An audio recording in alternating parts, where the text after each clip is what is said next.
I trained my coworker for 6 months. She got promoted.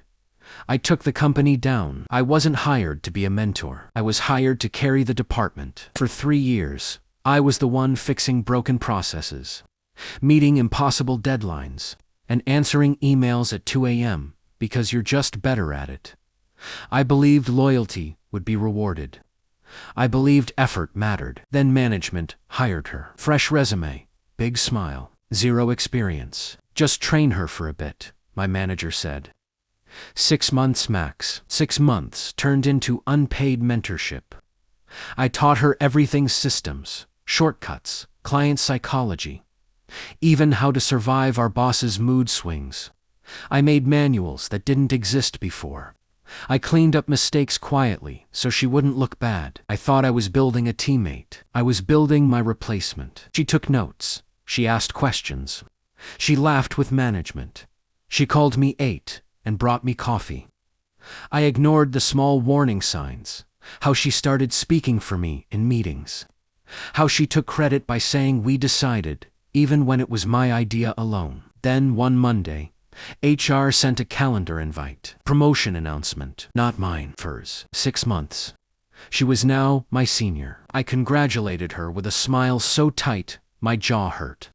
She hugged me and whispered, "I couldn't have done this without you." That's when I realized something important. The company didn't promote skill. They promoted visibility, and I had been hiding behind competence. After the promotion, things changed fast. She reassigned my tasks. She corrected me in public. She asked me to document everything, because we need transparency now. Transparency. After I handed her the blueprint to my entire job, I went home that night and opened my laptop not to work, but to observe. For the first time, I stopped fixing things silently. I stopped reminding people of deadlines, stopped smoothing over client complaints, stopped compensating for bad decisions. I did exactly what my job description said. Nothing more. The cracks appeared within weeks.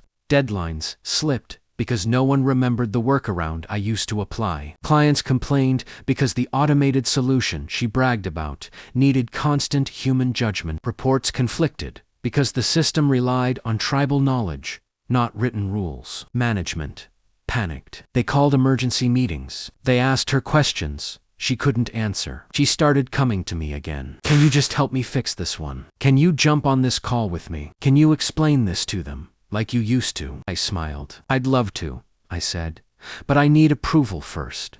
You're my senior now." By month 3, turnover started. People were blamed. Processes were changed.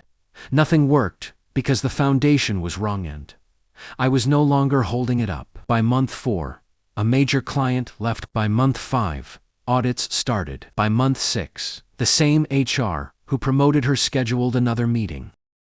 This time, it wasn't celebratory. The department was dissolved. Budgets were cut. Management quietly resigned. She didn't look at me when they announced layoffs. Wasn't laid off. I resigned the next day. On my exit interview, HR asked, "Do you have any feedback for us?" I told the truth. "You rewarded performance theater over real work.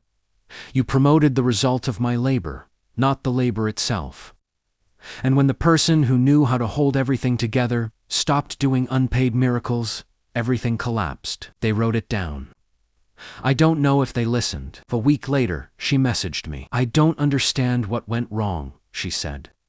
"You were always so supportive." I stared at the screen for a long time before replying. "I trained you to do the job," I typed. "I didn't train the company to value the right person. I didn't take the company down with sabotage. I took it down by stepping aside and letting it run exactly the way it chose to. And that, I learned, is the most devastating revenge of all." Please like, follow, and share for more stories.